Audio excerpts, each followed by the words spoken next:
Hello, guys. I'm like, what am I going to say? Hello, people.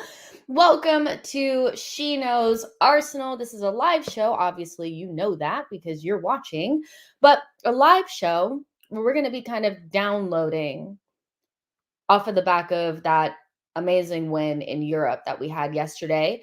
There's quite a few things that I want to get through today. I want to talk about just the fallout, the aftermath of Arsenal's 6-0 win against Lens, and some of the individual performances and where we are statistically with some of our players this season. I also want to talk about if Arsenal can win the Champions League. I think we're starting to dream a little bit. And listen, I don't know why it could not be Arsenal. So we'll talk about who we want to avoid, what has to happen in order for us to win the whole shebang.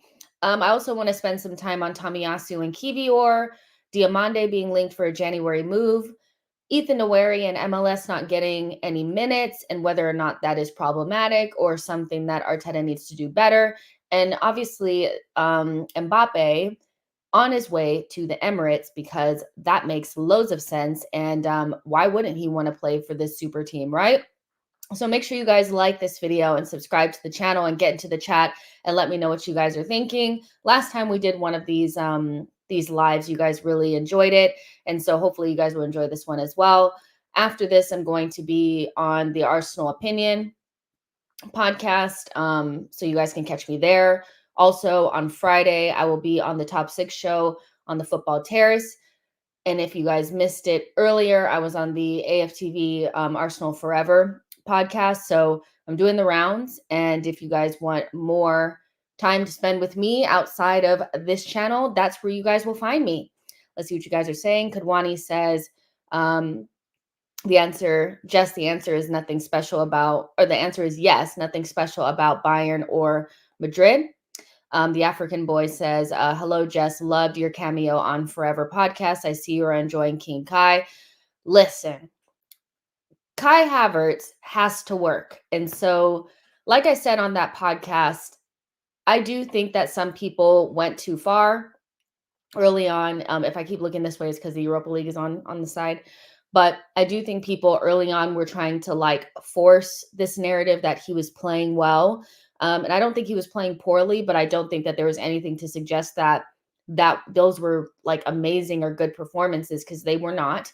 But yesterday was the first time that I felt like I was watching a midfielder in Kai Havertz playing at left center mid. The other times it felt a little like he was uncomfortable, like he wasn't willing to carry the ball or take any risks. And I thought yesterday that was the first performance that I was like, we may have a left center midfielder here. And despite all of that, you guys know me, I want it to work out. I want Arsenal players, once they put on the shirt, I'm like, okay, let's get this going. Arteta, you think he can be a left center mid? Let's make him into one, because 65 million cannot go down the drain. And there's a really talented player in there. And I've said this multiple times that if we even get 75% of the player that was at Leverkusen, we are laughing, because that player was generational. So yeah, I am enjoying the recent cameo performances, and yesterday's performance from Kai Havertz. Doesn't mean that it's like, oh, that was a world-class performance, we don't have to go overboard. But I definitely think we saw something click, which is kind of what we need, Mackenzie says, hello, everyone. Hi, Mackenzie. Ali A says, you haven't been on the terrace in a while. Big up. I will be on tomorrow, so you guys can catch me there. Boy says, pretty disappointed with Arteta for not giving Nwaneri 10 to 15 minutes. Blaze says, hi, Jess, how are you doing? I'm doing really well. I hope you're doing well, too. Boy says, I told you, man, about Kai. Jordan Hill says, yes, it's possible, but people shouldn't downplay Bayern or Madrid. Gold Coast Black Star says, big up to you, Jess. Glad to see you making the rounds on other podcasts. You're about to blow up. 100K subs on the way. My goal is to get to, by the end of the season, 35,000 on She Knows Arsenal. So that's my goal. So hopefully we get there, and then we can start talking about the 50Ks and all that kind of stuff. But yeah, I am trying to make my rounds. I haven't been a guest on podcasts in a while, but I'm feeling good. And you guys know me, if I'm not feeling good or mentally I'm not feeling up for it, I don't do it because I don't want to put out something that I don't think is like good quality. You know what I mean? So sometimes you have to hold back a little bit so that you can be your best self. And so right now I'm feeling pretty good. Omniconcept says, hello, how are you, Professor Jess? You guys are getting glasses, glare Jess today. It is what it is, y'all. I mean, I can't put on my contacts again. I cannot. I just need to rest. Hugo says, good morning, Jess. Hope you're well. I am. I am doing very well. So let's get into the nitty gritty. Super excited to have this conversation with you guys today. And again, if I'm looking that way, it's because the Europa League is on that side, and you guys know I cannot help myself. So yesterday was the first time that we've seen that front five play together, and the result was magical. It really was. And I think we should soak it in for what it is, because this is probably the last time we're going to see somebody not play a deep block against us. I mean, if there was an advertisement like for why you don't, open up against Arsenal, yesterday was definitely that. And I think Lens they did have some good play within the game. I thought after they went 4-0 down, they had some good opportunities, like not really like chances on goal, but good opportunities. They did hit the post, and one of their shots went straight to Raya. Like they had some opportunities, and on the ball they did some good things, but I think the way that we attacked them, and the way that we played really unsettled their defense. And once you go 4-0 down, it kind of is what it is, right? So I do think a lot of people, especially in the Premier League, are just going to say, you know what? I'm not trying to lose 6-0. I'll take my chances and try to lose 1-0 against Arsenal, let them break us down, because that is just not something that I think people want to deal with, right? And so somebody that people have been speaking about a lot post that 6-0 win has been Bukayo Saka. Now, I don't think Bukayo Saka was like the best player in that front five. I think his performance was really good, and I think he set the tone. But I think Martinelli and Gabriel Jesus actually shone a little bit more. But it doesn't really matter because Saka always shows up. Let's go through some of these statistics, because just stick with me for a second. There'll be quite a few, but I think you'll know where I'm going with this once we get to the end. Saka, players to score and assist in 3 consecutive Champions League home games since 2003. Karim Benzema, Luis Suarez, and Bukayo Saka. Players in Europe's Big 5 leagues to provide 10 assists in all competitions this season. Florian Wirtz, Bukayo Saka. Bukayo Saka has been directly involved in more Champions League goals than any other player so far this season. 5 games, 4 assists, 3 goals. He has now matched the best ever Champions League goal and assist campaign. He's matched Hazard's best ever Champions League goal and assist campaign, also with 3 goals and 4 assists. And he's played fewer minutes and no penalties, or less penalties. So that information is actually coming from Alex FRCO. But when I saw that pop up on my timeline, I was like, listen, he's matching Hazard's best ever record in the Champions League so far. And Hazard is considered one of the best. Now, listen, I got some more for you guys. In Alexis Sanchez's world-class season in 2016-17, he had 17 goals and assists in all competition at this point. Saka also has 17 goals and assists in all competition at this point. I don't know if you guys remember, but in 2016-17, Alexis Sanchez was one of the best players on the planet. And he put in some of the best performances, individual displays, and his end product was really unmatched in that season, right? Saka is matching him up so far. You guys know who else has 17 goals and assists this season so far? Mohamed Salah. And they're on similar minutes this season. You guys know I've said this many times that if I was sitting next to Bukayo Saka and he was like, "Hey, do you have any advice for me?" I would say mimic or, mirror your career against Mohamed Salah. They're different players, but I do think they serve the same purposes in their teams. They're most influential attacking player, always consistent, always on the team sheet, and get goals and assists no matter what their form actually is, right? And so Mohamed Salah for me is one of my favorite players outside of Arsenal. I just think he's incredibly underrated and disrespected. And I think it's because you get eye test merchants that say things like, oh, he doesn't move me, which are the same things that they say about Bukayo Saka when they're moving the goalposts. But when we talk about efficiency, world-class output, yeah, if you're doing things like Mohamed Salah, you're doing the right things, right? And so, yeah, people are moving the goalposts. Now they're saying, well, what kind of goals are they? What kind of assists are they? Where they, you have to have an overhead kick, you have to have this, you have to have that. None of that shit matters. He's putting out world-class output at a very young age, and he has done so for a couple of seasons. Bukayo Saka is world class, and it's becoming more and more difficult, I think, for people to find reasons why he's not. I saw some people saying, well, let's see what he does outside the group stages. No, you guys said before all he had to do was get into the Champions League, but you guys didn't think, or you were hoping that this would not happen. He's world class. It's like not even like, just accept it. He's done it in the World Cup. He's doing it in the Champions League. He's doing it in the Premier League, and he's doing it damn near on one leg because he gets kicked to death every single game. Bukayo Saka is such a fantastic player, and we're in for a special season with Bukayo as long as he remains fit. I'm starting to look at records he could be breaking. I'm starting to look at, how far do we actually think he can go this season? You know, his breakout season was definitely last season in terms of like announcing himself as like not just a young kid, like he's up against like the best of the best. This season, we're in for something really special with Bukayo, and I do think that some Arsenal fans are doing well, I'm not sure if he's da da da. If he was playing at somebody else's side, if he was playing at Bayern or Real Madrid, or he was playing even at a lower level or a different, Premier League side, you guys would want him on your team.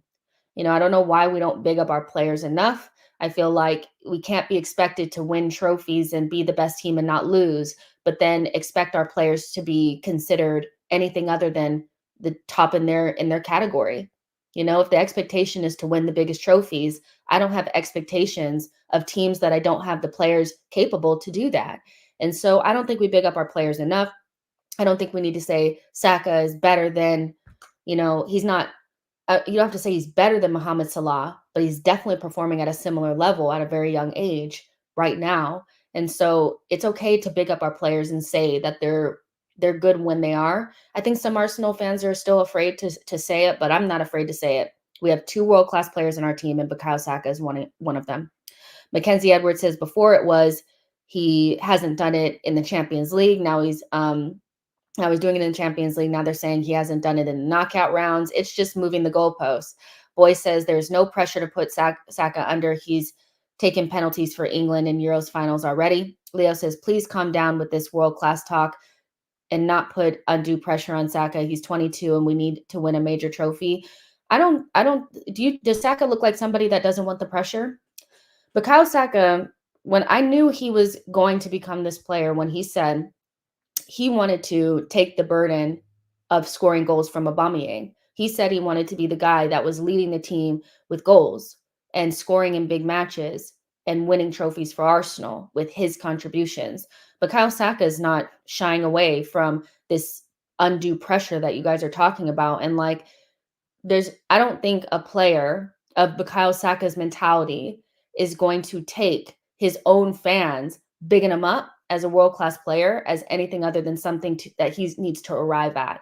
He is somebody that has like an elite mentality. He doesn't want to sit. He always wants to play. He wants to take over the burden of being the main goal scorer. He wants to be the face of Arsenal.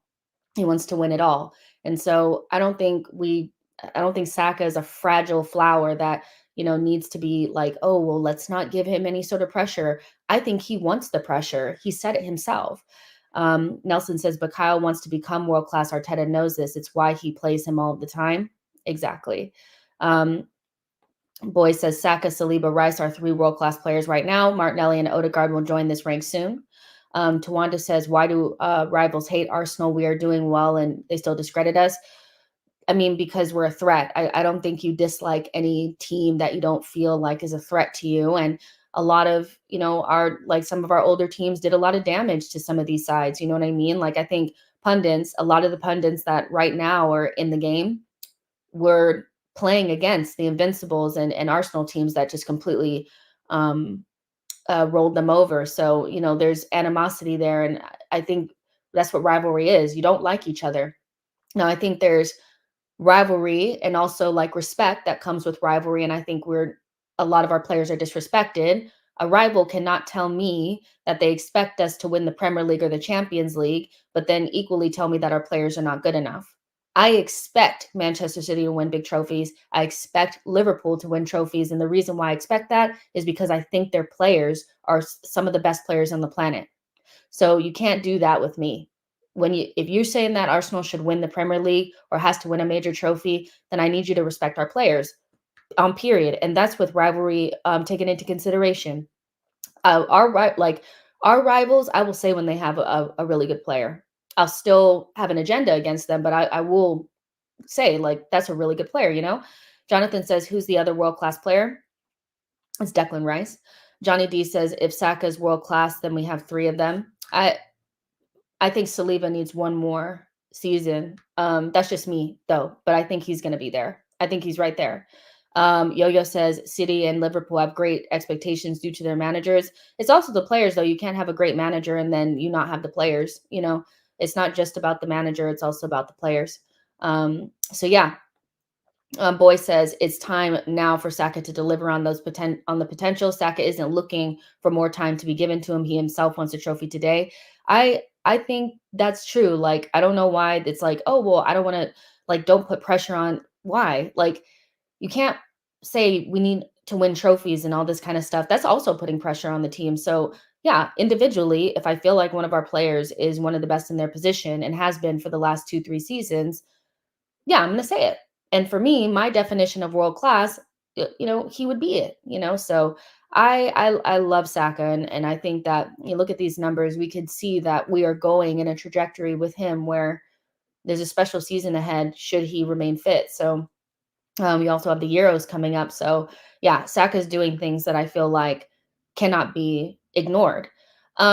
Here's something that's interesting that Kai Havertz, actually, I want to play this video for you guys real quick. I'll actually play the video for you guys first, and then we'll kind of talk about it a little bit because I think it's important in regards to how we see this relationship building over the next couple of seasons.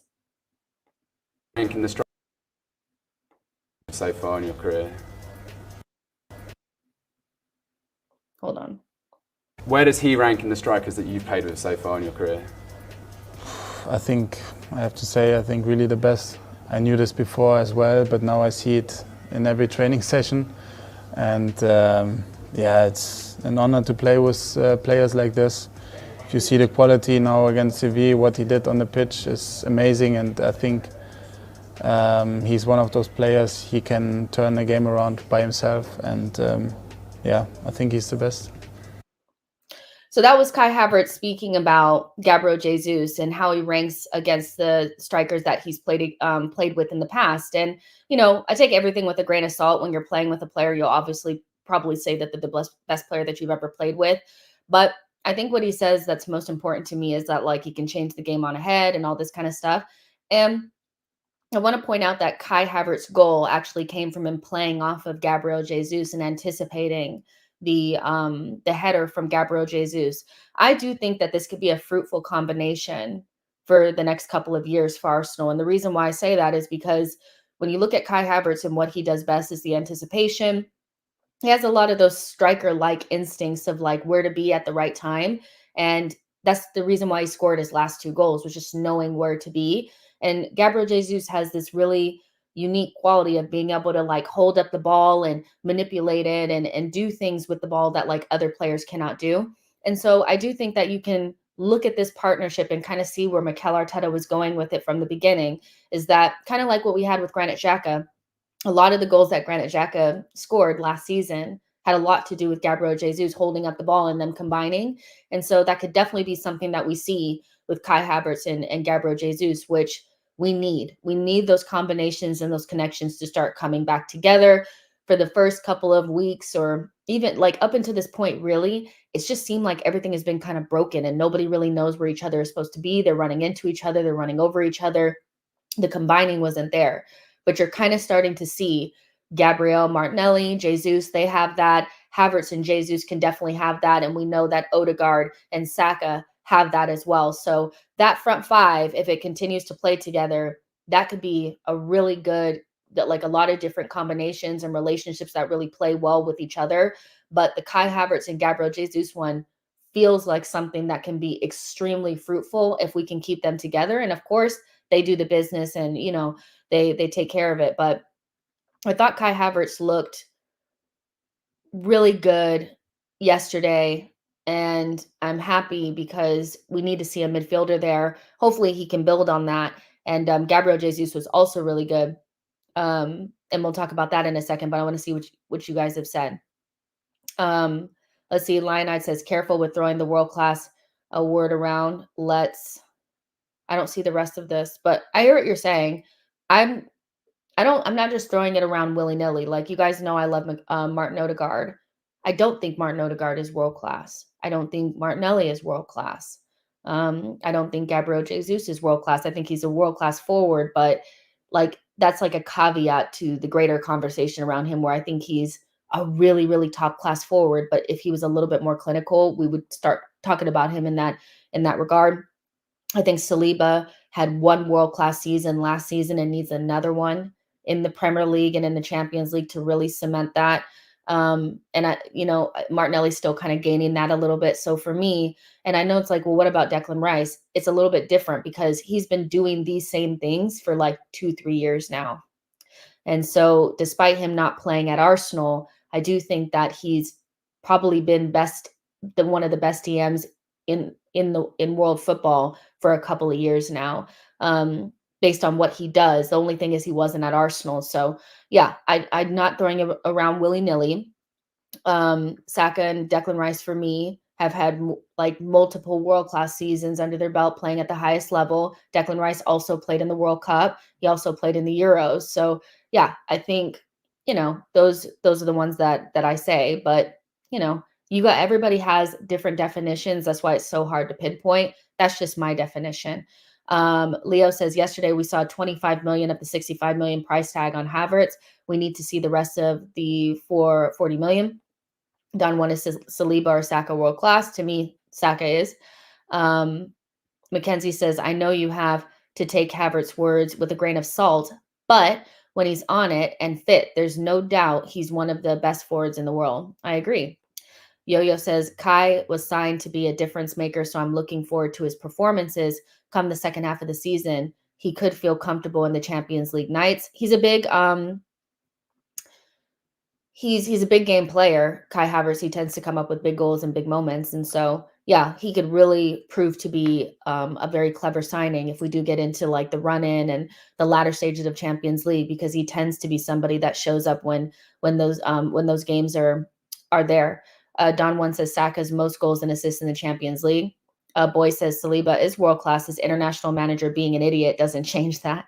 I don't really know what's going on there, but that's something that I think we always have one player that's like elite that doesn't necessarily get the same treatment or isn't really regarded as such in their national team setup. That may just end up being Saliba. Jonathan says, what makes Saka world-class and Martinelli not? Having multiple world-class seasons in a row, Martinelli hasn't had more than one, so that's the difference really. Tawanda says, been saying about Kai Havertz, baller. So yeah, like let's also talk about Gabriel Jesus, because he is the first player to score in each of his first 4 Champions League games for an English club. He's been outstanding in the Champions League, basically like Ronaldo levels in the freaking Champions League. It's crazy how I don't want to diss him or anything, but it is kind of like Dr. Jekyll and Mr. Hyde with him. It's like I don't want to say he struggles in the Premier League, but he's definitely like a different player in the Champions League, which isn't necessarily like a super bad thing, but you would love to see more consistency from him. But that being said, his performance yesterday was really, really good. It was all the things that you love from Gabriel Jesus plus the assist and the goal. And so when he has performances like he did last night, he looks so well-rounded. It's just about the consistency there, really. And he also said that he wants to win the Champions League. And I like when our players speak about things very clearly. We want to win the Premier League. We want to win the Champions League. I don't really like that ambiguity of like, well, we're trying to do the best that we can and get as high as we can. No, I like to hear our players put their intentions out there with confidence. And Gabriel Jesus has done that. He did it last season as well with the Premier League. We didn't quite get there, but to have top quality players from other clubs that come in from other clubs inject that kind of like we can do it is so valuable. It's so valuable. And I guess what my question to you guys is, why not Arsenal? Like why can't Arsenal dream about winning the Champions League? I don't see why we cannot. I'm not saying it'll be easy. I'm not saying we're the favorites, but why can't Arsenal dream of winning the Champions League? We're expected to do really well in this competition. We're like Danso said after the game that Arsenal are like well known as one of the best teams in Europe. So why wouldn't one of the best teams in Europe be considered a team that could believe that they could win the Champions League? I guess that's my question to you guys. We'll look at some of the teams that, we could be up against in the next round. But I think, listen, I'm not, it's not like I'm starting to believe, but I'm starting to believe that we have a chance, a real chance. I wasn't sure about it before, but I do think we have one. We really, really do. And that doesn't mean we're, like I said, favorites, but why not Arsenal? Why not us? And if it was anybody else in this position and it wasn't Arsenal, I think they'd be, with the performances that we have had, they would say that team could probably win it, right? Marcus says, damn, one game and Havertz is elite. I've seen him for 3 years and he's still crap. Like literally nobody said he's elite. Leo says Jess Williams said the same thing. Okay, and actually, I don't think Willian said it. I think Mikel Arteta said to Willian that he expected to win the Champions League within his first 3 years. I don't think actually, that doesn't make sense because Willian wouldn't have said that because we weren't in the Champions League. So yeah, that's not really relevant, I don't think. Don One says, interesting fact, first time Arsenal have played their first team front five this season. Yes, this is true. Mackenzie says, I think playing against teams that aren't as physical against him might suit him, talking about Gabriel Jesus, I think. Maybe in the Prem, he doesn't have the space and time to use his technical ability before getting knocked around. Hakuza says, I think we could win it. Nashville says, if the Spuds can make the final, we can win it. Curved Glass says, we're not dirty enough to win it. What does that mean? I mean, Arsenal, what does dirty mean? Because I think Arsenal are actually pretty clever now when it comes to their dark arts and their tactics. Arsenal can win dirty. We've won several times this season 1-0 off of set pieces. In different ways we've won games. We don't necessarily concede that many chances or goals. So it's not like we're Arsenal of old where we just wanted to play fancy football. We know we can do both. We can either play really, scintillating counterattacking football. We can play free-flowing team goals, but we can also stink up the joint and nick a 1-0 like we did against Manchester City. So what do we mean? What do you mean we're not dirty enough? Because I actually think this team is a lot more equipped to win major trophies because they're not as concerned about what it looks like. They're kind of more concerned about the result. Yo-Yo says, agreed.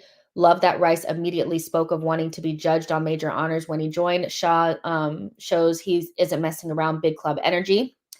Arsenal Adventure says, dream, yes, but unfortunately we lack necessary defense and midfield depth. We still need 2 more in Jan, 1 in each position. Tawanda says, nope, we are not winning the UCL. Damn, some people we don't even have a chance. No chance, not even percentage. Boy says it's easier to have our fullbacks overlap our wingers in the UCL because there's not as much space on the counter as in the Prem. Knockout rounds will change that. Johnny says the only game he didn't score in was the one he was injured in. He was injured in the Premier League a lot of the times more. The only problem is that the Premier League, he came back after the disappointment in the Brazilian internationals. Hakuzo says, I think we might have an easier time playing in the UCL since teams like to play more open in that competition. I wonder if somebody was saying if we get to the knockout rounds, if people will start to employ those same types of tactics against us that they did in the league. That'll be really interesting. Like if we go up against Atletico Madrid, they're definitely going to sit in a stinky ass block against us, aren't they? Kasim says, I don't think our squad or coach had the experience to do it. Marcus says, because you never win it. So there's always a first time though. So the argument that you can't win something because you've never won it before is actually one of the worst arguments you can ever make, because there always has to be a first time that you do something. So that's actually one of the worst arguments I've ever heard, to be honest. Leo says we could, but let's not get carried away. We were lucky with being in a decent group. We can start talking about winning it when we're up against Real Madrid, PSG, Bayern, and City. I think that's actually a better argument, is that we haven't played anybody. We haven't played the harder teams. So let's see what we do in the round of 16, who we get in the round of 16. But yeah, you've never won it before, so you can never win it is probably one of the worst arguments I've ever heard. Yo-Yo says, great point. The knockouts become a game of attrition. It's all about transitional football. Don One says, if that crap Chelsea team can fluke a CL, Arsenal are better than that side and can win it. Crispy says, I beg we get PSG in the next round to really push it. Let's see. Big Smoke says we can't win the CL because of our squad, because our squad is not built properly. Our backups like Nelson Vieira are not properly integrated. So when Saka gets injured, we are dead. Hasim says our last 2 seasons haven't ended well, and that's a big question mark on Arsenal and Arteta. Mackenzie says, I actually think the knockout rounds could suit us more. I don't see the big boys sitting in a low block against us. The question is, are we good enough to go toe-to-toe with the big boys? And on that, let's go ahead and kind of talk about who has made it to the round of 16. Let's see. Champions League. I should have got this already, but it's okay. It's okay.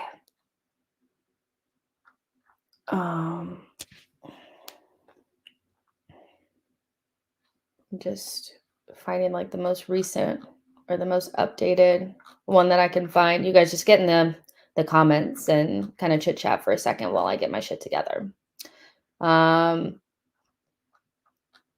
Where is that graphic? I saw it. You guys will probably just put it in the chat for me. I'm just looking for who is all the teams that have qualified so far for the round of 16. Teams. Sorry, guys. I know I should have got this before. Round 16. Okay. Here we go. Okay, so Real Madrid, Barcelona, Atletico Madrid, and Real Sociedad. That's really good for La Liga. Bayern, Dortmund, and Leipzig, Manchester City and Arsenal, Inter, Lazio, and PSV. So that is an interesting group of teams. Let's see. Actually, I think I have it here. Oh, here it is, because I want to put up the actual graphic so you guys can see it, because you guys can't see it. It's not as fun, is it? I swear I'm a professional. I'm fine. We'll do this. This is fine. Okay. And then obviously we'll have some more teams on the last day, but this is what we have so far. And I guess I want to ask you guys, like, who would you want to play in the next round? Who do you want to avoid? You know, things like that, because I'm not quite sure where I sit on this just yet. I'm kind of like, okay, well, you know, I feel confident right now because of how we played the other day. So, you know, let's see. They won't respect us. We're playing a second place side that won't be English, right? Yes. Second place side who won't be English. So let's look at some other things. Who Arsenal can get. Let's actually look at the Champions League groups. Champions League groups. Haven't been in the competition for so long that I forgot how things go. Champions League standings. Let's see. Here we go. Okay, so we could play So we don't know who's coming out of Group A yet, but we won't play Bayern, I don't think. So it could either be Galatasaray, Manchester United, or Copenhagen. I think all of them have an opportunity, right? Napoli, Inter. So you have Napoli, Inter, Lazio, PSG, and Leipzig, and Porto. So let me write that shit down. Porto, Leipzig.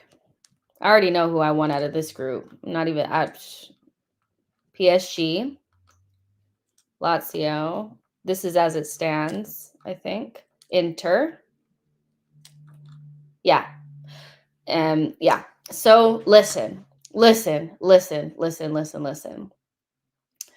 I'm going to keep it all the way funky with y'all. Give me Lazio. Give me Leipzig. Those are the two that I'm looking at that I'm like, yeah, I think you want to avoid Inter, and I think you want to avoid Inter. That's the main one I'm looking at here where I'm like, avoid. I do not want Inter. Inter, one of those where they're flying in Serie A right now. They got to the final last season. They have a really deep squad. That's not a team that I particularly want to meet up with this early. Porto, I would take as well. And Leipzig. Yeah, those are the ones I think. Aegon says, I want to avoid Inter and Atletico. Those are the two. They have a lot more experience than us. And you know that their managers have great tactics too. I don't know. I feel like Atletico I want to avoid, and Inter for sure. Let's see what you guys are saying. Mackenzie says, give me Porto right now. Hell yeah. Don One says, I don't mind PSG, to be honest. You know, I don't know. PSG, they don't look great, but I just feel as though, like, I mean, we have a really good defense, but I'm trying to do I really want to go up against Mbappe right now? I don't know. I'm not sure. Ali says Javi Simmons ball and Openda. Yeah, those guys can really hurt you. I still fancy our chances against them. Lionite says we do great against Italian teams, not so great against Spanish. Aegon says, I fear Atletico and Inter more than PSG. We'd smash PSG. Yeah, Atletico and Inter are the ones I'd avoid. But I think, yeah, like Leipzig looks like a good one. Lazio looks like a good one. I take Porto as well.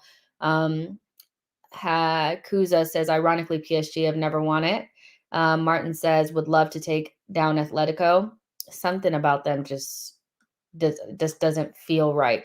And like, yeah, people are saying we're not really that good against Spanish sides. I mean, we kind of got over our Spanish thing with Sevilla away from home early in this competition, but yeah, Sevilla and Atletico are not the same, are they? Boy says, I agree with you, Martin. Need a big scalp. You guys want a big scalp? I don't know. I'm a little scary, and I would like to take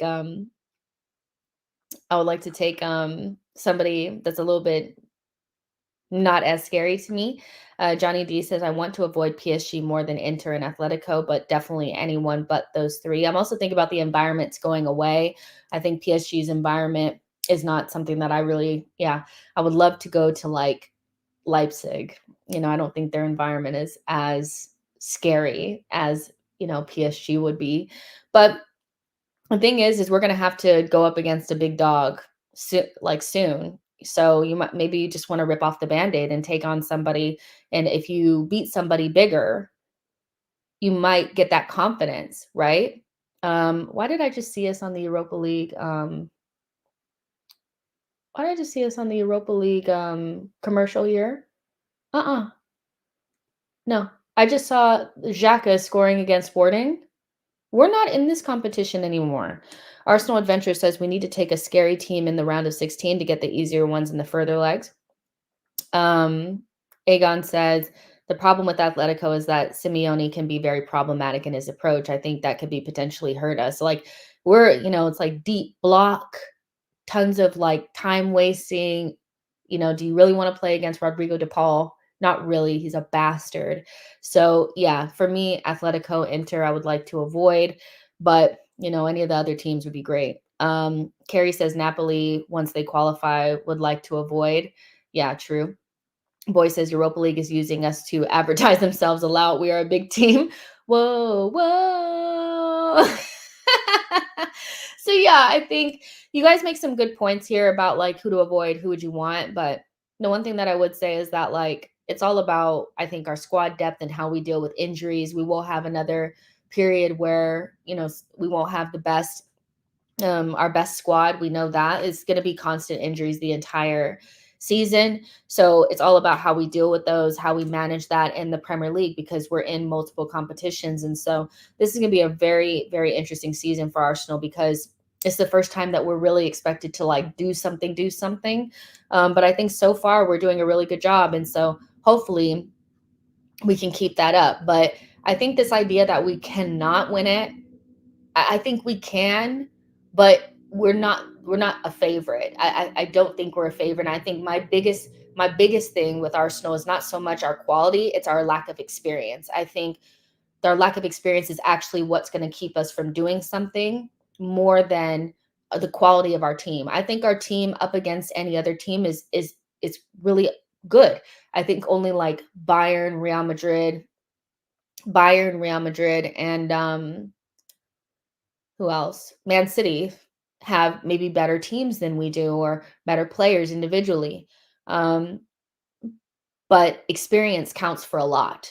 When you come up against the Inter that just went to a final, you come up against Atletico Madrid that's been in the competition. A lot of their players have been in the competition year in, year out.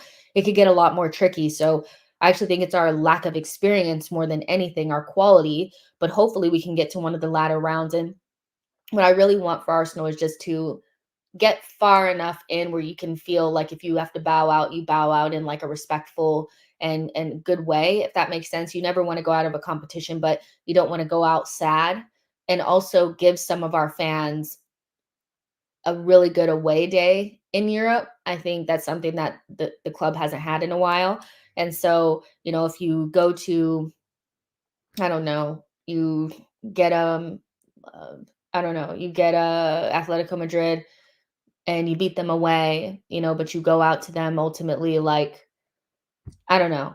I think that could be something that the fans at least take with them. Um, I'm excited. I'm excited. Boy says we can't meet them yet, though. We topped our group. I don't know what you're talking about. Yoda says we shouldn't be favorites with Arteta as manager. Him winning the tournament in his first go at Wembley is fairy tale stuff. Kasim says match against Atletico would go like our game against Newcastle. Martin says bowing out respectable isn't that important to me. Win it now is our best chance in 18 years, basically. Well, I mean, obviously you'd prefer to win it. Like me saying bowing out respectfully is if you do not win it, bow out respectfully. At least go out to a team that's superior to you. Like if you go out to Real Madrid, what are you going to do? Especially if you make a good account of yourself. So yeah, of course the goal is to try to win it, but I also think that like there's that balance between, yeah, we have a really good squad and this is a good chance to do it, and also remembering that we don't have the experience. So experience is super important. Yeah, so that's kind of what I wanted to talk about there. Let's talk about Tommy. I want to talk about Tommy because Arsenal are in negotiations with Tomiyasu over a new long-term contract. Ben White is also in contract negotiations. The offer for the 25-year-old has been made, and expectation is an agreement with will be reached in due course, would extend and improve the current deal 2025 plus an option for an extra 12 months. Listen, Tomiyasu was out of this world yesterday. His performance was so good. It like I had chills. It was so good. Like I love Tommy. And I think this is a good thing. Now, what I'll say is that I maintain that I don't think every single contract extension means we want you for life. I think sometimes it's maintaining the value and things like that. But I do think Tommy is the type of player that Arteta really likes. I think he's the type of player that like Arteta will value and will go up the pecking order as long as he's fit, because he can play with both feet. He's defensively secure. He's athletic. He has all the things that Arteta really values in a player. And so this is really, really good news for Arsenal. Hold that Bayern. You were never gonna get Tommy. Be fucking for real. But yeah, Tomiyasu, I mean, he's growing in stature in the team. He really is. And like I do think that like Ben White and Zinchenko are gonna have to play their best football because Tomiyasu, as long as he's fit, he's there, and like the performances that he's putting in is really, really good. And so yeah, Tommy was outstanding yesterday, and I'm really happy to hear about this new contract.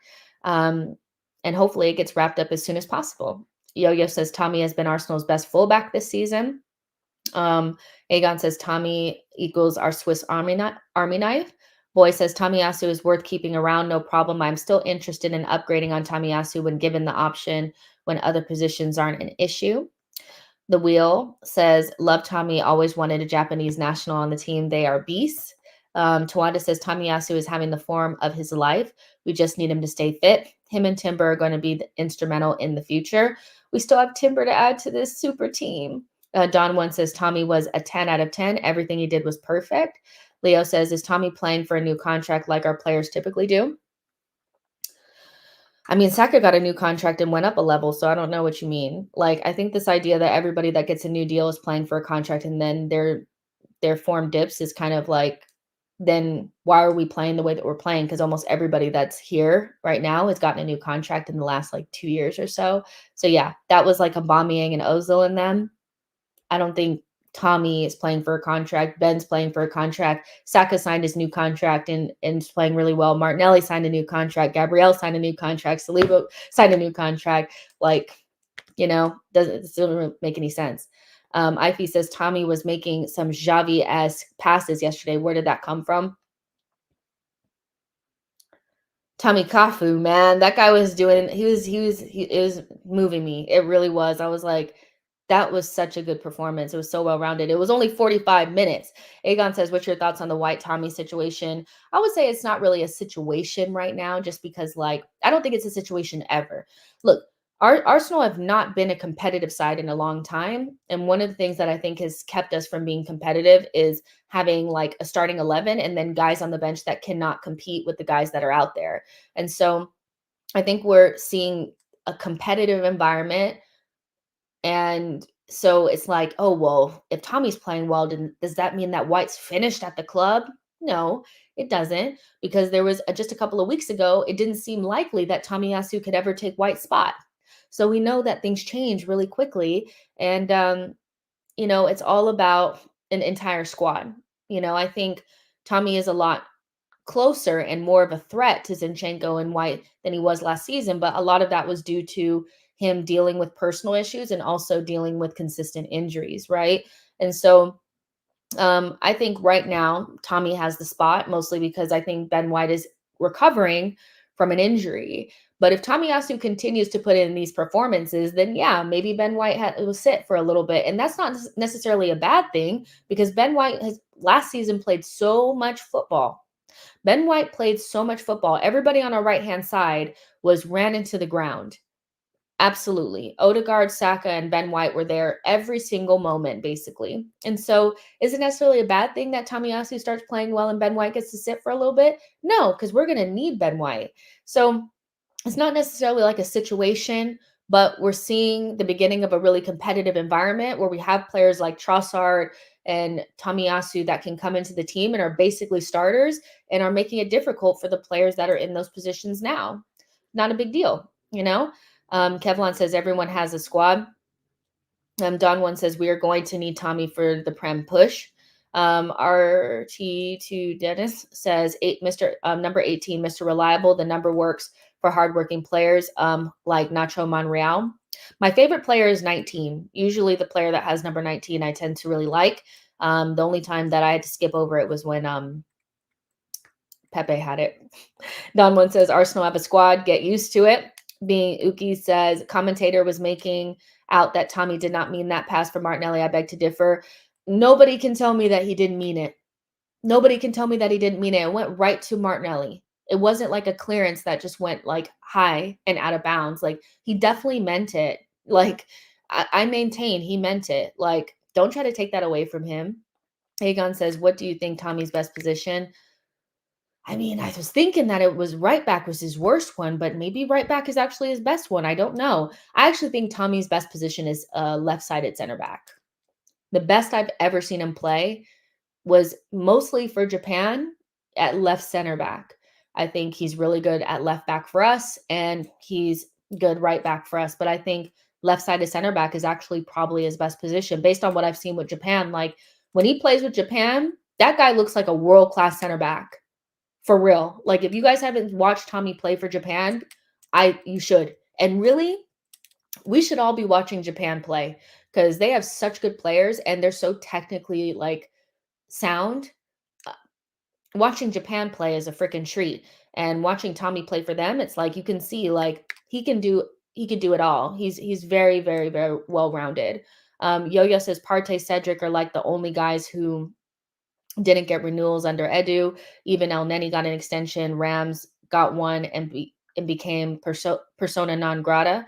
Um, I don't really think the contractual thing always means or new contracts mean we want you forever. You know, sometimes it's to maintain value, but it's still good because he's going to get like a pay raise and things like that. And those are things that I do feel like he kind of deserves, you know. Don One says against Germany, he was a beast. I agree. Tawanda says Japan next world football power. Aegon says he was insane for Japan against Germany. Yo-Yo says Tommy is injury prone, but that doesn't detract from his obvious quality. Boy says Tommy's best position is right back for me. His industry combines with Saka very well. Yeah, the overlaps that he was doing was really beneficial for Saka. And that's something that we talk about all the time is, you know, where's the overlap? And Ben White does it, you know, and Tommy does it too. But I do think we pick and choose when we do the overlap. I just think when we have the lower blocks, we don't tend to do it as much.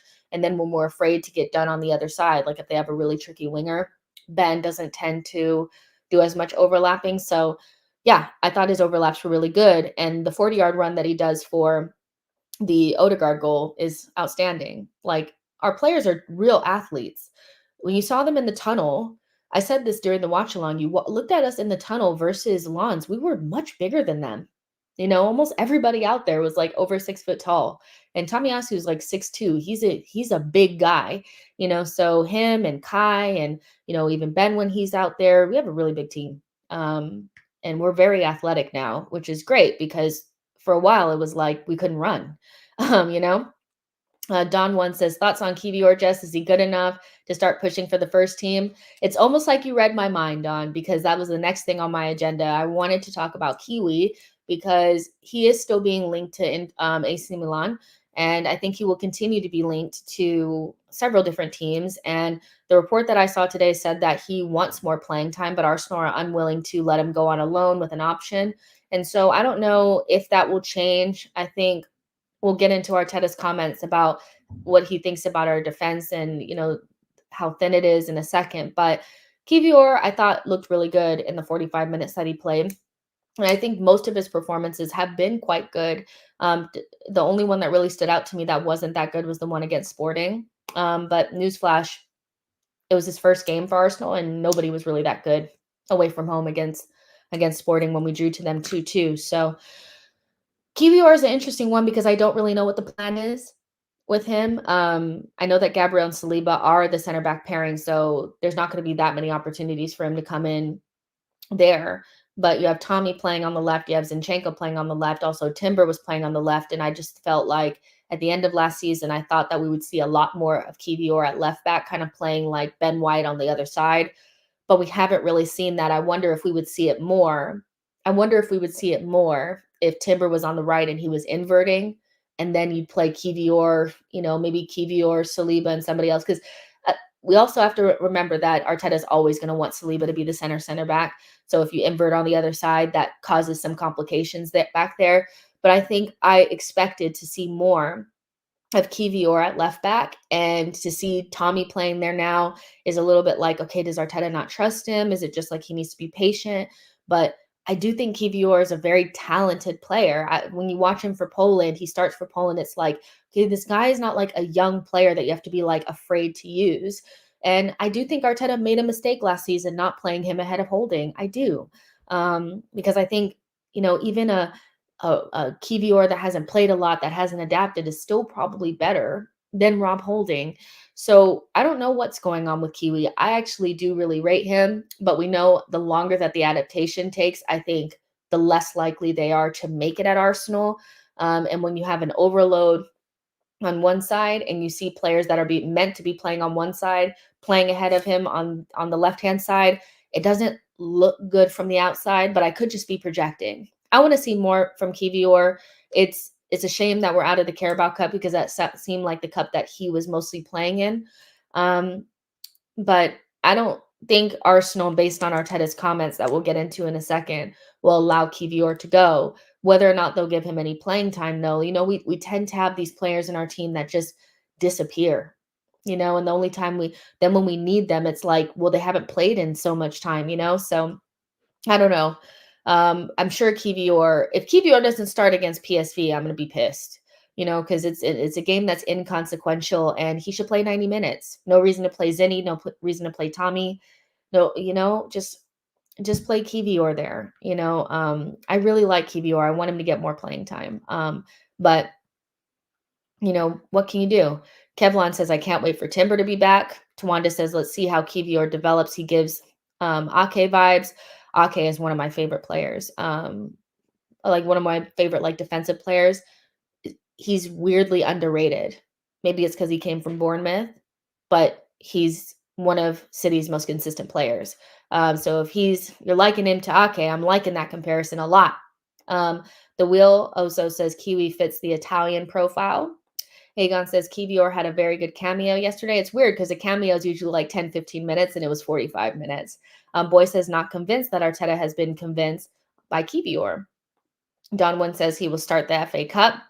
Martin N says, I think Kiwi will have his chance once some of the starters leave for the African Asia Cup. That is a very good point, that when Tommy's gone in the Asia Cup, if Arteta wants to use somebody other than Zinchenko, the option becomes Kivior. And, in that time, if there is a game where you feel like it's the Tommy game, it's probably more of a Kivior game than it is a Zinchenko one, right? So we still want to keep that balance of play Zinchenko in games that suit him, play a more defensive player in games that are more physical, and so maybe that is when Kivior will get his time. Yo-Yo says Arsenal Vision podcast said not long ago that we were playing 10 games in 30 days. Squad has to be used. Arteta has no choice but to. Tawanda says Timber's training videos. Listen, I don't want to say that I feel like he's going to be back in January like some people are saying, but I just feel like Timber is going to unlock so many things for us because he's like a supercharged version of Zinchenko. Zinchenko can do so much, and he's such a top quality player, but he doesn't have that press resistance and the ability to carry the ball, where Timber has that in spades, and he can do that on the other side too. So Timber coming back is definitely going to be a boost, whether it's at the end of this season or the beginning of next. Johnny D says Kiwi useless offensively as a fullback. Who is he kidding?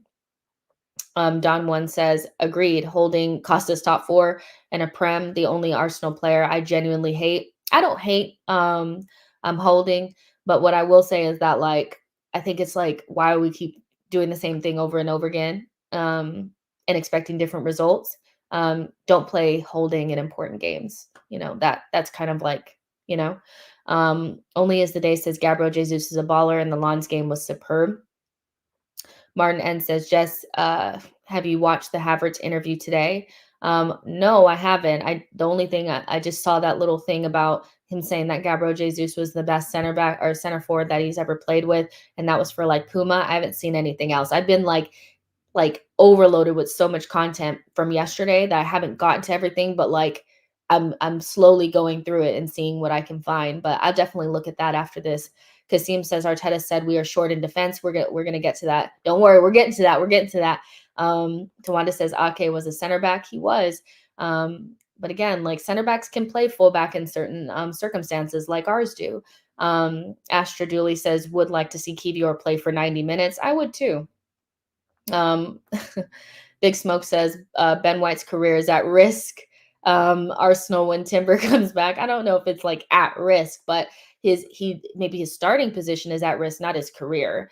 Yo-Yo says Timber was definitely meant to be a marriage between Zinchenko and Partey. I agree with that. Leo says holding alone didn't cost us the Premier League title, the entire team crumbling under pressure. Only as the day says, I hope Arsenal keep Gabriel Jesus for long. He's good. It's funny how we go back and forth on Gabriel Jesus. I think the probably the best way to put it is that, yeah, we need a traditional number 9, or more of like a a clinical forward, but that doesn't mean that Gabriel Jesus is not top quality and hasn't literally changed our lives. Like I think because Gabriel Jesus and Zinchenko and Saliba made us so much better and gave us a boost that I don't think any of us really thought that they would. They're almost like, at least Zinchenko and Gabriel are almost like suffering for what they've helped us to achieve, because those are the two of the players that people feel like we need to upgrade upon because we become so much better, And so I don't think it's always as simple as get a number 9, get rid of Gabriel Jesus, he's finished. I think we want to build a squad, right? And so bring in another number 9, keep Gabriel Jesus, keep those options, get rid of Eddie. There's a way to like build a squad and to have players that maybe, aren't always the 100% best option, but that doesn't mean you have to like get rid of them, And just like the night and day thing with Gabriel Jesus is a little bit tiring because we all know what he offers and we know what he doesn't, but what he does offer is so important that I wouldn't just want to give it away just because we get a number 9, if that makes sense. He's so important, I think. Cameron says Arteta is the only one you should hate for keeping Holding at the club.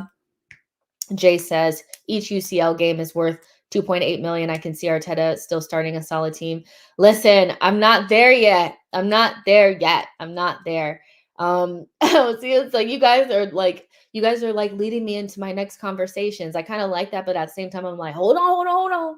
So let's talk about before we get into Arteta's comments, I do want to touch on what you guys were just talking about, like how much money we're making with these Champions League performances, and how that can help us in the January transfer window, which is something that we continuously talk about because it is important. I think a lot of Arsenal fans feel like we need some money, and where are we going to get that money from? So this is coming from Lucas Baquez.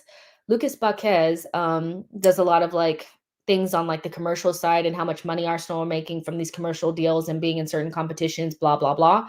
And he said that Arsenal have so far earned 76 million euros in bonuses for playing in the Champions League, starting fees, UEFA coefficient, 10-year ranking, market pool, like round of 16, like all these things, all these numbers. And then Darren, Arsenal One, says Arsenal coming top of the group allows some guaranteed funds for the season and bonus CL payments. This could possibly allow for some wiggle room in the January window, even if the finances are tight.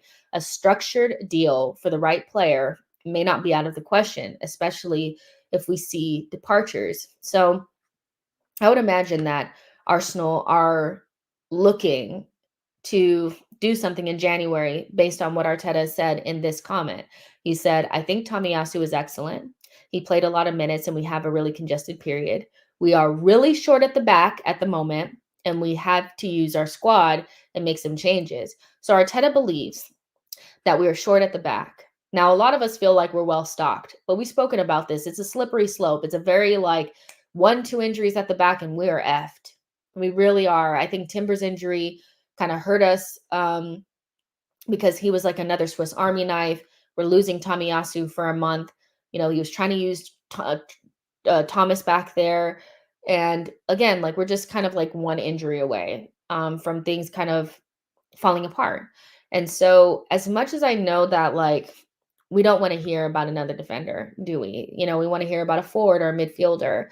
I do think it's less likely that Arsenal get a midfielder or a forward that they really, really want in this window. It's more likely that they'll be able to get a defender. And I think that's actually what they might do, which will disappoint people. But, I do think Arsenal are probably in this moment happy with the forward options that they have. And we'll go into the summer window looking for a big striker signing. Midfield wise, the midfielders that we want, the midfielders that we've been linked with probably won't leave their clubs in January, but some of the defenders that we're looking at could potentially leave in January. And one of those is Ousmane Diomonde from Sporting. if I have to choose a defender to bring on, as much as I would rather look at midfielders and stuff like that, this is the guy. This is the guy. He's going to give you the same je ne sais quoi that Gabriel and Saliba give you. And he is actually a really good combination of the two. He has the kind of like defender's defender part of him that Gabriel has, but he also is really good on the ball. And he's tall and athletic, fast, all those types of things. And you don't want anybody else in the Premier League getting the next Saliba. You know, I do think that this guy is going to end up being similar to Saliba. And so I can see Arsenal going back in for this guy. Arsenal tried to buy him maybe a window or two ago and offered 35 million. And there's reports coming out of Portugal that Arsenal have said that they are going to come back in for him, which you know, again, won't excite people. But you know, if Arteta feels like, you know, we're short at the back, he's going to go get his ass a damn defender. You know that. This is Diomonde kind of like in a pie chart. You can see what he's really good at. You can see what he's not good at. But really, I mean, when we talk about like passing out from the back, being able to sit at the halfway line and dictate play, he's right up there with Saliba, being able to do that. And again, we don't have another center back, which is a problem. Arsenal, the way that we play, Saliba is definitely like a quarterback back there, and we don't have another player that can do it at his level. Diomonde can definitely do it at this level. So it's a tough one because I know people want a forward, they want a midfielder, but Arsenal, Arteta talking about a defense really thin. His ass is going to go out there and get a damn defender, and we know that. And we know that. Boy says, "Oh, it's Diamande. He's a no-brainer to sign." I agree. I think he's a no-brainer. I think when you talk about wanting to really like get the best player that you could possibly get, he's the best one. He comes top of mind as somebody that can do the same things as Saliba and Gabriel, and that's really hard to find because we know how special that combination is. But if you remove one of them, Arsenal are not the same. You know, so if you have the three of them kind of rotating in those two positions, I think you're really solid back there because I don't think Timber really did come in for a center back position. I do think he's going to play like a fullback role. Ben White is pretty much a fullback at this stage too, and Tomiyasu's playing a lot at fullback. So you know, if they're kind of the fullback options, then you probably do need another center back just in case. And so yeah, I like Diamande. I think again it would hurt the opposition not to be able to get him because he's another Saliba. But whether or not Arsenal do it depends on the funds. Social Join says, I see Usman as a half Gabby, half Saliba. He's got talent, not Saliba level though, but he is top class. Don One says, Jess, I realize you was on the Forever Arsenal pod now. That's a must watch. Yeah, go ahead and watch that after. Actually, like I said, I'm going to be on the Arsenal opinion after this at like in like 2 hours. So you guys could actually, when we get done here, watch the Arsenal Forever and then watch Arsenal Opinion, which would be awesome. Boy says, is Tierney doing well at Sociedad? He's been injured. He's been injured. So, but it's already been said that he is going to leave in the summer, but he doesn't want to stay at Sociedad even though they want him because he wants to go closer to home. So you know what that means? He'll probably end up going back to Celtic. You know what I mean? So yeah, he won't be here. He won't come back, and it's unfortunate for Tierney, but he's injured again. And Martin N says anything about Sambi. He's also injured, and he's been injured pretty much the entire time he's been at Luton. Artie says, sorry, but Tierney's time at Arsenal passed away. He can't get into the Sociedad starting 11. He only can't get in there because he's injured, though. Johnny D says, we don't need a defender. Timber will probably be back by February, and Tierney is on a loan. We could call back in case of emergency. Leo says, Jess, we are not getting him, so no dreaming on a player we ain't getting. Leo, you're really don't think we can win the Champions League. You don't think our players are good. You don't think we can get anybody. I mean, damn, what you know, it's like anything good happening in life? Like what's going on? Saksham says, why do we need another center back? Tommy and Kivior can do a job unless we sell them. I think it's just Arteta is probably traumatized from what happened last season, and he doesn't want any sort of drop off. There's a reason why Pep buys so many center backs and fullbacks because a team like ours, if you lose a specific kind of center back or fullback, you can't play the same. And so I do think we underappreciate center backs and fullbacks, but you know, maybe we overdo it sometimes too. I don't know. But the way that our season kind of ended on center backs not being available in 2 seasons in a row, I can see why Arteta's like, nah.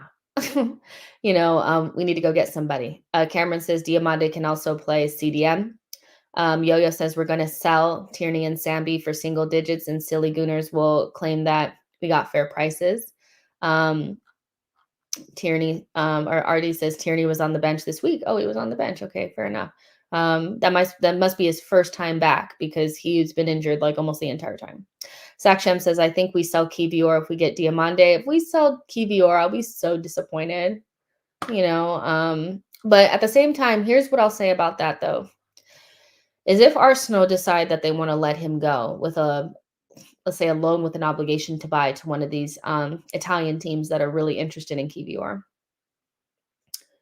I'd rather them make the decision that they don't want him sooner rather than later. Meaning, there's AC Milan, there's Roma, there's a bunch of Italian teams that really want Kivior because his value has not been damaged yet. He's only been at Arsenal for a couple of months, so it's like we haven't completely ruined him. If Arteta doesn't like him and he wants somebody else, get rid now.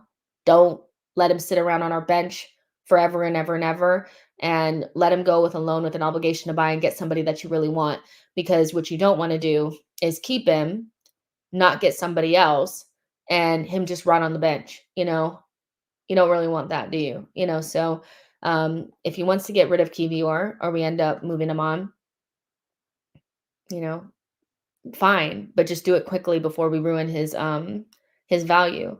Saksham says White, Timber, Saliba, Gabriel, Tommy, Kivior. We have 6 guys who can play center back.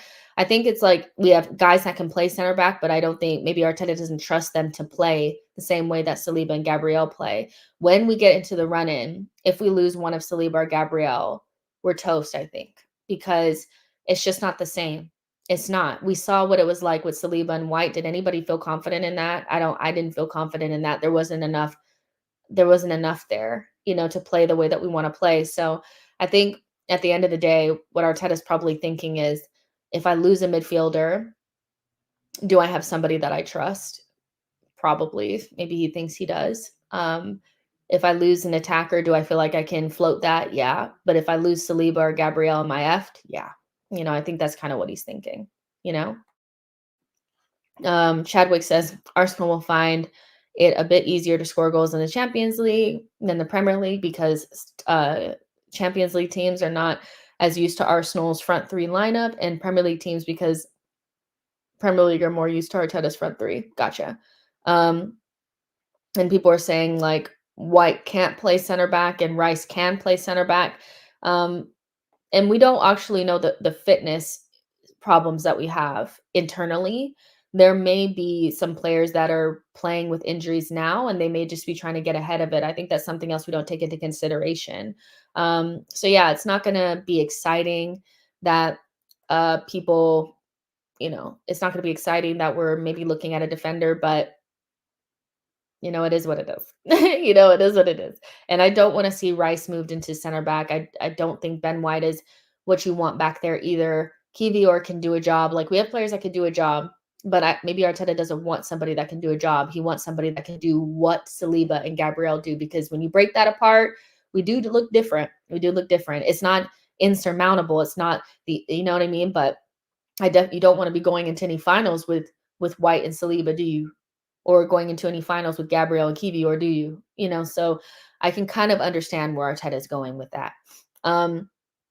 Let's talk a little bit about Ethan Nwaneri and MLS and just the fallout of that. I do feel like there was a lot of emphasis on that, the fact that they didn't play yesterday. And I just wanted to kind of gauge your guys' opinions on that, because listen, like, I didn't really think that they were going to play, because I initially thought the game would be a lot tighter. And I was like, unless it's like 5-6-0, they're not going to get any playing time. And even at that, it probably will be like 10 minutes if they get any time at all. But they didn't play. And my feelings on this are that, like, maybe they get a chance against PSV because it's a game that doesn't matter right? Arteta has given debuts, but he hasn't necessarily integrated anybody in, which I think is frustrating for some people. Maybe because there's anxiety around like, are we going to be able to keep these guys, these really talented guys, if they're not getting playing time and not getting looks in? And some people feel like they're better than the players that we have. Like people feel like Noeri is better than Fabio Vieira, MLS is better than whoever.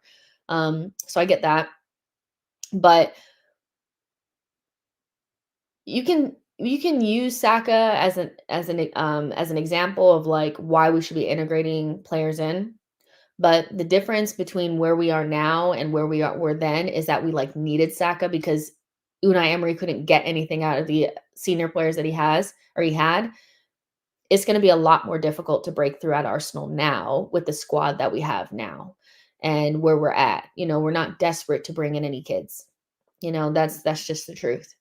And I know that there are players like Kobe Mano and the Smiley kid and Rico Lewis that are being utilized in their teams. And you're like, well, what's Arteta's excuse? But I think you have to look at it by case. Miley is only playing because Newcastle are in a real injury crisis, and Kobe Mano is playing because they're shit. So Ten Hag is in a similar situation that Unai Emery was in, where the guys that he has, the senior guys, are really crap. So he's going to play this academy kid. Rico Lewis is the only one that really stands out to me. That's like he's playing in an elite side and he's being blooded in, even though they don't have to have him. And so I wonder, you know, could Arteta be doing better there? Could he be giving them time here and there? Maybe. Is it a priority for Arteta? I don't think so. I think Arteta's always leaned more towards the senior players and experience. And also, you have players that you're paying salaries to that are ahead of the pecking order in front of MLS and Ethan Nweri.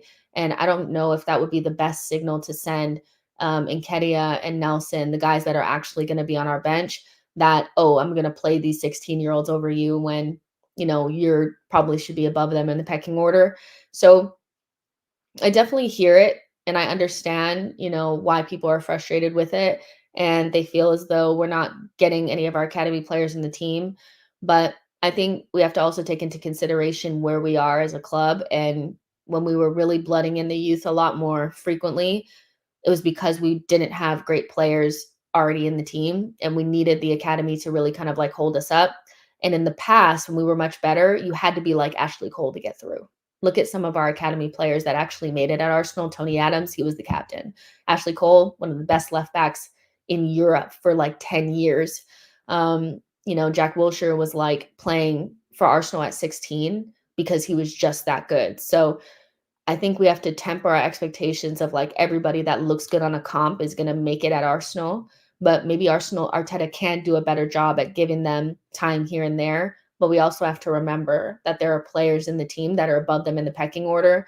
And I don't think MLS should be coming in before Jorginho, because Jorginho needs minutes. He should be able to stat pad.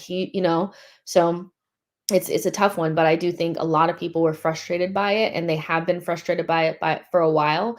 And I just wonder if everything is being taken into consideration. And is it that deep?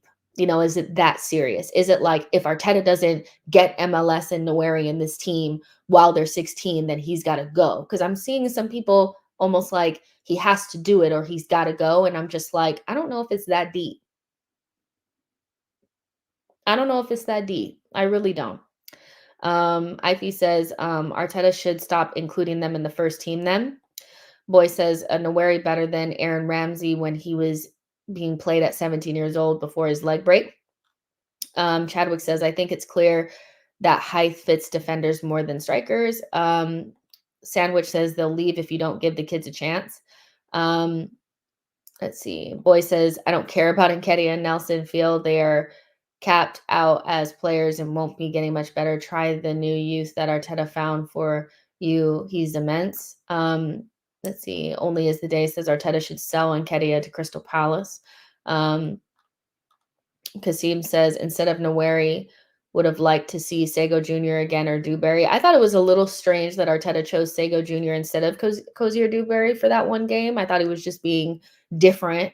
but he could have just chose Cozier Dewberry. He's the one that's more like similar to Saka. Thought that was a strange one, but that's just me. Yo-Yo says Arteta is a checkbook manager. It is what it is. He has no interest in blooding in youth. Wenger always took care of the future. Social Join says those boys are 16. They can wait. They can await their joy experience in the pro match day. Let's see. Cameron says, what about the young midfielder on loan? If you're talking about like Patino, yeah, Patino, he wanted to go on a loan so that he could get, some experience. And so I think midfield is the hardest position to come into. And so Patino is going to have to show some real, I think physicality, like his physicality is going to have to be up there. He's doing a really good job, but I remember Arsene said it's easier to blood in youth on the wings than central, because when you lose the ball central, you're in trouble. And I remember when like Sambi and Patino played with each other against like Nottingham Forest in the FA Cup, and it was just like tragic, So I think like if you could get Ethan Nwaneri on the wing or something like that, that might be an easy way to blood him in. But I'm not sure how easy it would be for like an MLS, playing central. I just it's something that I would like to see Arteta do better at, but it's not high priority in my opinion. My priority would be like what he's doing right now with the team that he has right now, because this team is so important for the next teams. If we don't win anything, we won't be able to keep Saka and Saliba. To me, that's a bigger priority. But I do think Arsenal have a hard time walking and chewing gum at the same time. Like, for an example, we don't usually buy players for the future, like, kind of like how we did with Martinelli, like those types of buys. I would love to see us do more of those, but we don't seem to ever be like future proofing. It's always about what we need to buy right now. And so, like somebody like that Gabriel Mascardo, he's going to end up going to Chelsea or PSG because they're able to look at something for the future and recruit, and also recruit for now. But Arsenal only really seem to be able to do that right now. So I think a lot of what they're focused on is what's going on right now, not necessarily recruiting for the future or blooding in the youth. Not quite sure why that is, but under Mikel Arteta, it's kind of always been that way. Sandwich says we need a CB 17 to 23 youth or we're screwed. Dale says, I think kids on the bench is enough of a thrill for them. What a great motivator. Macau says, bring Patino and sell Fabio Vieira. Do you also think that maybe he keeps the youth away from the first team and doesn't necessarily like force them into it to make them want to work really hard to make it, like, so they don't just feel like they deserve it because they come from the academy, if that makes sense, because it could just be exciting to be on the bench, and think that, okay, if I keep working hard, I'll get that chance. And maybe he wants players that are humble enough to realize that they have to work hard and not feel like they should just get it because they have a name from the academy set up, Um, I'm not sure if I feel like it's like that deep, but for some people, it is like life or death that these kids get playing time. Dale says, I think the kids on the bench is enough thrill for them. I read that already. Boy says, was Wenger not talking about attackers versus defenders? He said something similar about them. An attacker makes a mistake and the goal is miles away. A youth defender does it and the goal is a touch away. Yeah, like he's spoken about those things, and like I think that that's so smart to think about, because when you bring it, like that's why Cesc was so special, because he was so good that you could put him in midfield, and it was like that's how good you have to be able to go straight into the midfield. But a lot of younger players end up starting off on the wings and stuff like that, because if they lose the ball, it's not as big of a deal as if you're like central. And so I think we have to think about that as well. Like, where do they play? If they were wingers, maybe it'd be a little bit easier. Legume says selling Fabio Vieira is crazy. Isn't he like 21? So much more to come from him. I think he's actually closer to 23, if I'm not mistaken. Number Chronicle says, problem is, I don't think Arsenal should be sacrificing domestic cups anymore either. We need trophies and low key. I'm not sure Arteta trusts whoever runs our academy. You don't think he trusts Perimeter Soccer? I think I think he trusts him. I think it's just not a priority for Arteta, to bring in youth. I think his main thing is what's going on right in front of him. And I also don't think he wants to just give them playing time because they exist. Like, he wants them to have to earn it a little bit. Don One says those late banger sides were so poor due to the lack of DM. Ivy says so. Murder Soccer's plan was all in vain then. Look, we should just give it. I think we also have to give it time. We're just now seeing like a team that can actually like fight for the Premier League and looks good in the Champions League. I think those things that we're speaking about as well, like blooding the youth in and getting these, young players involved, those things could potentially come, but like maybe the focus is just to get this team to win trophies and we can't really be thinking about anything else. Cause I don't think Ethan Oweri and MLS are going to help us win shit right now. I really don't. It would be nice to have them in the team, but other than that, like what else? Don One says those. Oh yeah, I read that already. Ify says so. Murder Soccer's plan was all in vain. Kelvin says Odegaard is our new fab. Sandwich says when we're winning 6-0, you need to put in a youth player. You don't need to, but you would expect that. I don't think saying you need to feels a little like, does he need to? Why? Like, what is it? Why is it need? You want it, but I don't think you need it. It's disappointing when you don't see it, though. I get that. Lioness said, let's just face it. Sometimes the Hale End looks like a Fata Morgana. Dale says, let's keep our eye on the prize. Stay focused, folks. And on that, Mbappe and Liverpool are exploring the financial and sporting parameters involved in landing Kylian Mbappe as a free agent. That reports Duncan Castles. Mbappe wants to join a Champions League club to help him win the Ballon d'Or. Listen.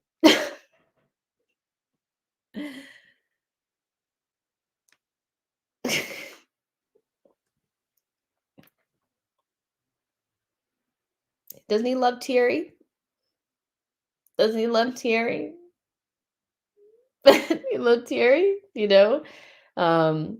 make Arsenal French again. Look, here's what I'll say about this. I don't think we get Mbappe for the obvious reasons, right?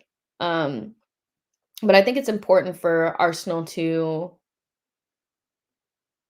put themselves in positions or speak about, like, I feel like the club should act as though they have a chance to get players that maybe they don't.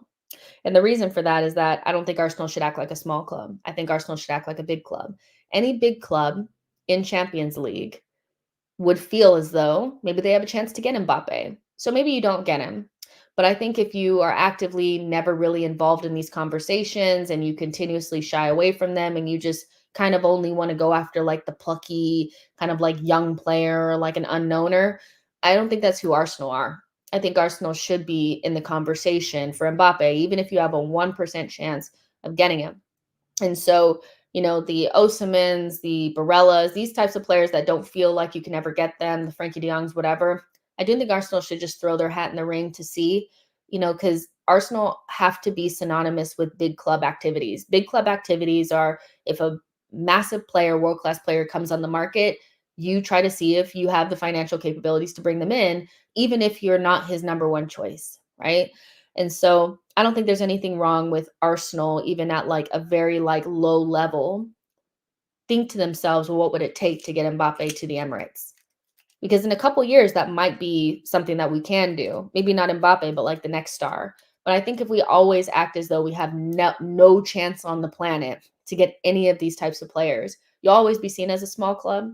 So I don't really have a problem with this. But, Mbappe would be like the best player you could possibly bring into this team, I feel like, in terms of like stature and what he can add and all those types of things. He's a world class, like elite level, best in the world type of guy. I don't see it happening, but I don't think we're so out of the like we may be out of the conversation for an Mbappe, but I don't think we're out of a conversation for like an Osimhen. I don't think we're out of a conversation for, a Leao. I think we're about right in that conversation. And so I think Arsenal need to get comfortable with having big names attached to the club, because why not? I don't think we'll get Mbappe, but shit, ask him what he wants. Ask him what he wants. You never know. Ify says Mbappe with low blocks in the Premier League may barely make a difference, but I say we try to get him. Don One says we can dream, but he's going to Madrid. Boy says if Mbappe signs for 1 million Great British pounds sterling, then he better be scoring a hat trick in every game. Saksham says Liao is shit. MFer is inconsistent. Kevlon says we have the money. Sandwich says we'll lose Saka for Mbappe. Saksham says Martinelli is gone if Mbappe comes. Richard says we could never pay the wage Mbappe demands. Artie says Mbappe to EPL only if City get relegated on charges, and Real Madrid would focus on Holland. Let's see. Dale says go for Mbappe, shows others we are serious. We could be considered an option.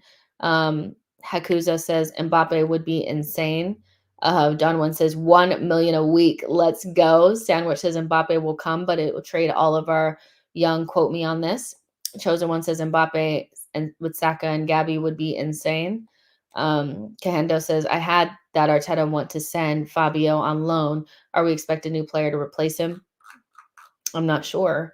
Let's see. Richard says he's a conflictive character at PSG. He was at odds with a lot of the players, including Neymar and Messi. Saksham says, I'd rather get Osimhen than Mbappe. We have elite wingers, in my opinion, already. Here's the thing as well about the whole conflicting characters and stuff like that. As you start to go up and you start to be in a position where you can, access or like potentially start to think about signing better players, what usually comes with that is bigger egos. I don't think that Arteta will always have these young players that he's developing. When you start talking about bigger players, they come with bigger egos and they're harder to deal with. So that'll be an interesting thing to see how Arteta would deal with players that have bigger egos, because in the past, I felt like Arteta has struggled a little bit with that, but as he gains more respect, and it's not players that he's inheriting, it's players that he's actually signing, it might be a little bit different. But yeah, if you bring in an Mbappe, you're going to get the ego attached with it. And that's just, that's the price that you pay for an elite level talent. None of these guys, the Neymars, the Mbappes, these guys are like, oh, I'm just so humble to be here. Like they're just not. So yeah, I believe that Mbappe ends up at Real Madrid at some stage. He's not coming to Arsenal, but I don't think Arsenal should be self-deprecating when you're linked to a player of such a level, especially if you're sitting there saying Arsenal need to be winning the Premier League and the Champions League. Don't sit there and like, oh, well, we'll never get this player, this player, this player. A team that can win the Premier League or the Champions League, or you expect them to, should be linked to top quality talent. I just feel like sometimes it's like we want to be self-deprecating because it's just cool to be that. At some stage, we will be linked to players like this, and we will be in the position to actually get them. But right now is probably not that time. John P says Mbappe wants to be the main man and have the team built for him like France. When PSG bought Neymar and Messi, it ruined the game and he knew it and they had zero defensive work. Sandwich says Mbappe already said he wants to join Arsenal. Ringy says let's get Agent Saliba on the case at the next international break. Sandwich says we'll get half-court goal as well with Mbappe. Chosen One says people can say what they want about his ego, but that man makes you maybe the best team in the world with this team. And that's the thing. That's the trade-off. It's what player that's an elite level player that's best, like in their position, doesn't have an ego. I think the only one I can think of is Salah. That's like you see it like a humble player, but all the rest of them got an ego. So I don't really think you can be talking about these types of players and not expect the dynamics to shift a little bit. And then you have, like Saka, who's like the face right now. Like you bring in like an Mbappe, what does that do to Saka? So there's a lot of different things here. But I think even if you were to bring in an Osimhen, those dynamics change. Because Osimhen would not come to Arsenal without some level of an ego. So it's one of those. Prime Henri says Mbappe never said he wanted to join us. He laughed at us. Go watch the interview in the summer. John P says sell Partey. That's £200,000 per week going toward him. Let's see. What's it called? Don One says if Arsenal get to the Champions League final, we might be able to persuade him. Leo says, let's be serious and talk about strengthening in positions that need strengthening rather than talk about a fantasy Mbappe. Well, I mean, we did. We spoke about defenders and what Arteta said about being thin at the back, Diomonde. So we did speak about that. Um, this is on the agenda. This is my agenda. We usually talk about everything, but there's nothing wrong with spending about 10 minutes talking about something that may or may not happen, just for the fun of it. It's really not that deep. It's really not. And we know that we need how many times can we talk about needing a number 9? We know that. How many times can we talk about needing a midfielder? We know that. Nothing wrong with spending 10 minutes talking about Mbappe. C. Wilder says wages though, or have covered that. Yeah, the wages are astronomical. The wages are astronomical. They really are. And I don't know if that's probably not something that Arsenal could do, is do the wages. Prime Henri says, thoughts on City. Thoughts on City being set for autumn 24. What does that mean? What does that mean, y'all? John P says Madrid are paying off their stadium and have a left winger that's not bad. Don One says, let's get delusional. Chosen One says, like you said, Jess, if we always think it's ridiculous to get these players, we'll never have a shot. I just don't think it's fun to be self-deprecating all the time. And,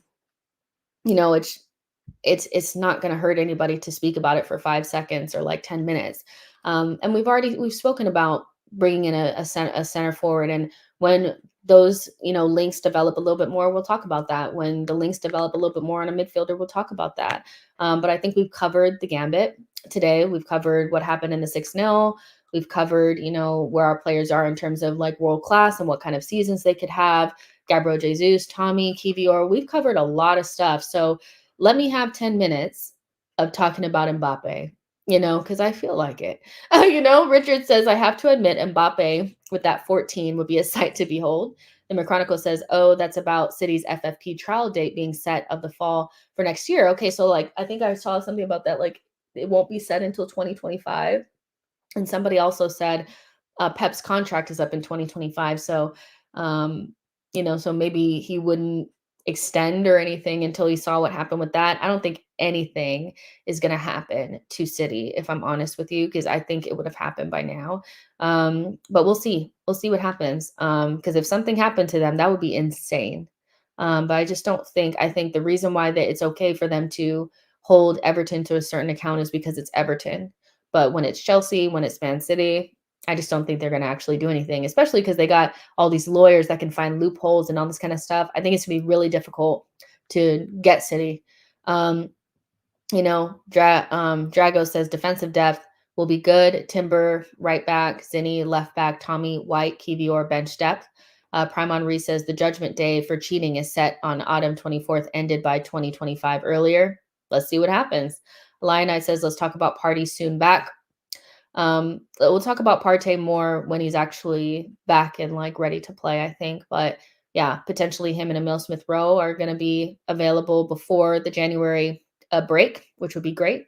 Boston says tomorrow belongs to those who have a dream today. It's okay to dream. It's okay to have a little bit of fun. Afa says, let's talk about Mbappe more. Sandwich says Arsenal has the money. Kroenke won the Super Bowl and the NBA championship. He wants the British Premier League. He owns all of the teams. I go with the stocks and the money. Kevlon says Mbappe is around 1 billion. Whoo! That is crazy. John P says City are rebuilding. Half of Manchester and politicians will get involved. See, that's when I'm talking about it starts getting a little messy. Don One says if Everton got 10 points deducted, City and Chelsea need Conference League. John P says might see Martinelli as a 9 if we get Mbappe. I know I'm dreaming.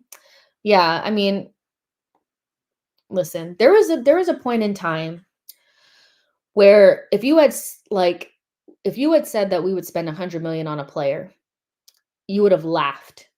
And that wasn't that long ago. So things can change. I don't think we're in the ballpark of Mbappe at all. But I think we are right on the, we're right in the mix for some of the, maybe not Mbappe level, but that level right below, especially if we win something this season. So we need to get a little bit more comfortable with not being in our banter era. I think a lot of Arsenal fans want to continue on the banter era and speak about us in a way that's I don't think is true for this group.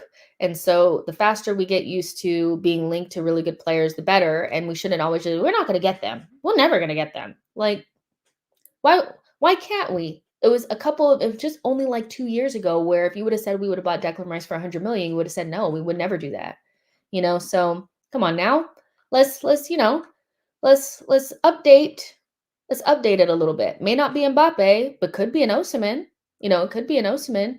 They in the Athletic podcast, they said that we're also really interested in Barella. He would be brilliant, So could we see ourselves getting Barella? Why not? We're right there. And there was a time where you probably couldn't see City getting some of the players that they have, It all comes in time. It all comes in time. Hakuza says, I want Vlahovic. For me, he's an option, but he's well down my list. I don't know. Something about him just looks like when he was at Fiorentina, he looked like a baby Kane. And I was like, yeah, we got to get him. Now I'm kind of looking at him like, do you kind of suck a little bit? Do we actually want to bring you on? He has all the raw type of like the height and the physicality, and he has the cool finishes and stuff like that. But I just look at him sometimes and I'm like, are you a bum for real? Francis, thank you so much for your super chat. I really appreciate it. It says, good job. Your channel deserves so much praise. I really appreciate that.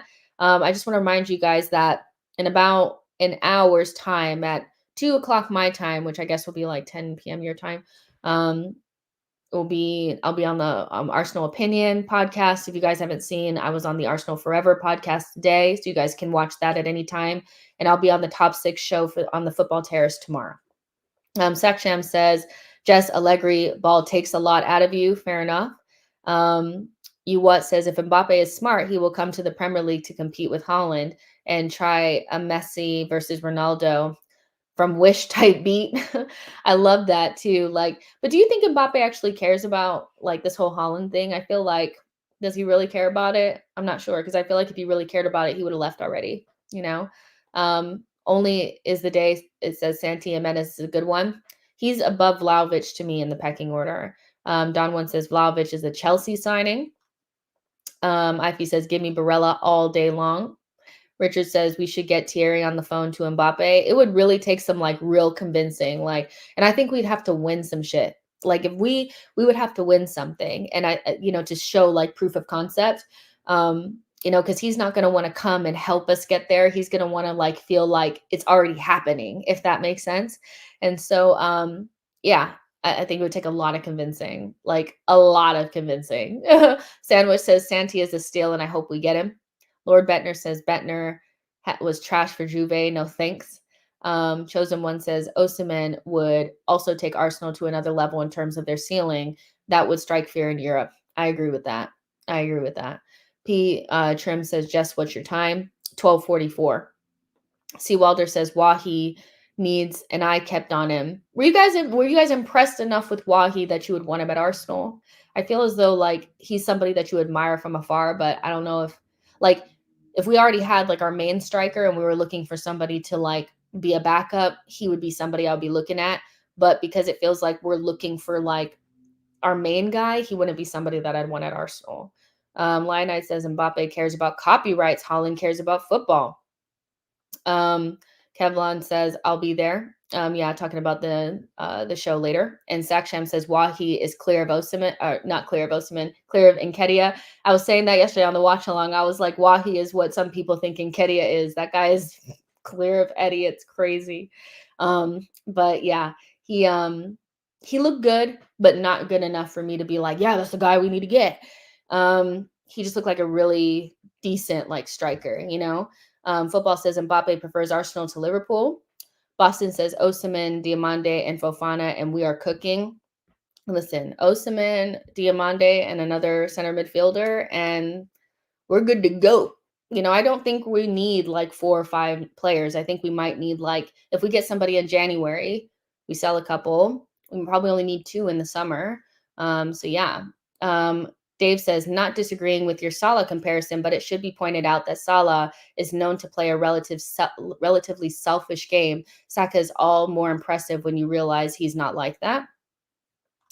And let's see. Moss says 150 million for Osimhen, but more so Jimenez, Jonathan David, and maybe Leipzig, Belgian, Openda. They're more all like 50, 60 million. Tony, probably like 90 million at least. I just feel as though, if Arsenal are going to go through the January window and not get anybody, then when they get to the summer, they need to get the best possible striker they can find. And if Osimhen will even entertain you, then you need to try to get him first and then go down the list from there, because the other options feel like they all have gaps in their game. There's some flaws there. And I just feel like some of them, I feel like it would almost be worth just keeping Gabriel Jesus. If there's not a lot of them that I feel like are not as good as Osimhen, but are also much better than Jesus. So try Osimhen first if he'll entertain you, and then you can start looking at the other ones. And then, if they're not that much better than Gabriel Jesus from an all-around footballing perspective, they better be tall, physical, and get their head on the ball. That's for sure. So yeah, Lionite says, with new striker, who do you bench? I mean, Jesus would have to go to the bench. I think it's just that simple. Martinelli and Saka aren't losing their spots anytime soon, so it would be Jesus kind of like dropping to the bench, and there's still plenty of football to go around, and there's still a lot that Jesus could do for us, but I think that's kind of where we're at. Marco says the rumors that Osimhen release clause for the start of the 2024-2025 transfer window is under 90 million. Any of that true? I haven't seen anything like that, but I mean, I'm sure we would know about it, right? I haven't heard anything about that, but I would imagine Osimhen would be like 100 million at the very least. If he has a release clause, that makes it a lot easier. It actually doesn't, though, because you have to pay it all in one swoop. But I haven't heard anything about that. See, Wilder says that's it. If we can't get Osimhen, I'm not really fussed about upgrading Jesus. I actually love him. And Cade Falls says, I just found your channel today and I like it a lot. You really give in-depth comments, and your knowledge about Arsenal and football in general is really impressive. Thank you so much. I really appreciate it. Like I said, sometimes I get things right and sometimes I sound smart.